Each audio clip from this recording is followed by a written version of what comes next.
এই জামাত ইসলাম আর আওয়ামী লীগের মধ্যে কোনো পার্থক্য নাই। ওরা ভারতীয় চর, তোমরা পাকিস্তানি চর।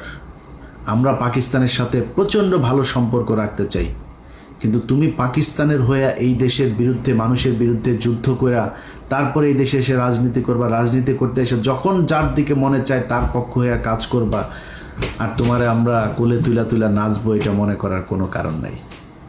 এই কারণেই আজকের ভিডিওতে সব শেষ যেটা বলতে চাই, তোমাদের এই গত 15 বছরে তোমার দলের ভেতরে যত মানুষজন নির্যাতন সহ্য করেছে, তাদের কাছে পারমিশন নিয়ে তারপরে সন্তোষ শর্মাকে কালকে স্টেজে উঠিয়েছিল কিনা?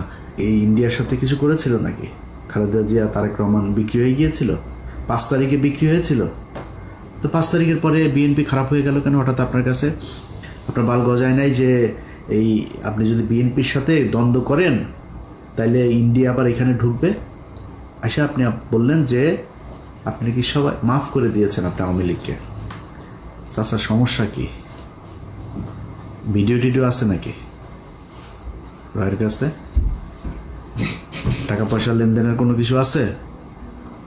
সমস্যাটা কোথায়? আপনি এসে বললেন মাফ করে দিলাম, এটা আপনার কথা হওয়ার কথা না। আরে ভাই, গত 15 বছর এই দেশটা ইন্ডিয়ার কাছে বিক্রি করে দিয়েছিল।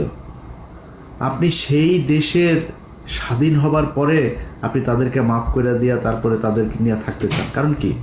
সমস্যাটা কি? এটা তো বলা দরকার মানুষের কাছে।